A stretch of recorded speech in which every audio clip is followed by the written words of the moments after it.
ইসলাম চায় আমার কেরিয়ারকে ধ্বংস করে ইসলামকে স্টাবলিশ করবে, আমার সমস্ত কেরিয়ারকে ধ্বংস করে আমি ইসলামকে শক্তিশালী করার জন্য চেষ্টা করি। এর নাম ত্যাগী, এর নাম ত্যাগী। কেরিয়ারকে লস করতে হবে ইসলামের জন্য, কেরিয়ারকে ধ্বংস করতে ইসলামের জন্য। সাহাবায়ে কেরাম রিদওয়ানুল্লাহি তাআলা আজমাইনের অবস্থা কেমন? আফরার 2 সন্তান, বুখারীর মধ্যে রওয়ায়াত আছে, আফরার 2 সন্তান নিয়ে আসছে, ইয়া নবী আল্লাহ যুদ্ধের মধ্যে নিয়ে যান। নবী আলাইহিস সালাতু ওয়াস সালাম বললেন, এদের তো যুদ্ধের বয়স হয়নি, যুদ্ধ করবি? বাচ্চা মানুষ যুদ্ধ করবি কিভাবে? আফরা কি বললেন? আমি জানি আমার সন্তানের যুদ্ধের বয়স হয় নাই, কিন্তু আমি এতটুকু জানি যে যখন আপনার উপর আঘাত আসবে আমার সন্তানকে ঢাল হিসেবে ব্যবহার করবেন, যেন আপনার শরীরের মধ্যে আঘাত না লাগে, আমার সন্তানের উপর আঘাত লাগবে, আপনি নিরাপদে থাকবেন। এই আফরার মতো ত্যাগী হতে হবে। নবী আলাইহিস সালাতু ওয়াস সালামের সাহাবাদের ত্যাগ কেমন ছিল? মিকদাদ ইবনে আসওয়াদ বলেছিলেন, ইয়া নবী আল্লাহ, আমরা তো নবী মূসার উম্মত নই।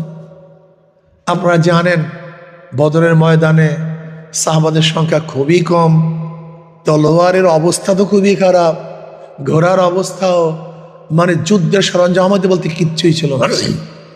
ওদিকে 313 জন বিশাল কাফেলার বিরুদ্ধে কিভাবে লড়াই করবে? নবী আলাইহিস সালাতু খুবই চিন্তিত, কিভাবে বিজয় অর্জন করবে? এ তো পারবে না, এ তো অনেক দুর্বল। নবী আলাইহিস সালাতু ওয়াস সালামের চেহারার মধ্যে চিন্তার ছাপ দেখে মিকদাদ ইবনে আসওয়াদ বলেছিলেন, ইয়া নবী আল্লাহ, ইয়া রাসূলুল্লাহ,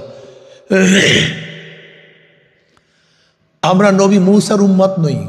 যেরকম নবী মূসা আলাইহিস সালাতু ওয়াস সালাম তার উম্মতদেরকে ডেকেছিলেন যুদ্ধের জন্য, কিন্তু তারা কি বলেছেন? ইযহাব আনতা ওয়া রাব্বুক, আপনি এবং আপনার রব গিয়ে যুদ্ধ করেন, আমরা এখানে বসে আছি, আমরা যুদ্ধে যাব না আপনার সাথে, আমরা যাব না।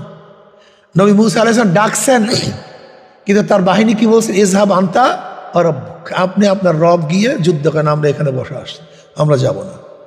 আমরা সেই জাতি নই।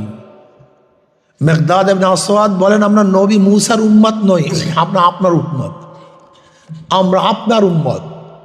যেখানে নবী মূসা আলাইহিস সালাতু ওয়াস সালাম ডাক দেওয়ার পর উম্মতরা সাড়া দেয় নাই, ওয়ালাকিন নুকাতিলু ইয়ামিনাকা ওয়া শিমালিকা বাইনা ইয়াদাইকা খালফাকা, ইয়া নবী আল্লাহ, আমরা আপনার ডান দিক থেকে লড়ব, বাম দিক থেকে লড়ব, সামনের দিক থেকে আঘাত আসবে প্রাচীরের মতো দাঁড়িয়ে যাব, পিছন থেকে আঘাত আসবে সেখানে আমরা রক্ষা করবো ইনশাআল্লাহ, আমরা সেই আপনার উম্মত, আপনাকে ছেড়ে যাব না।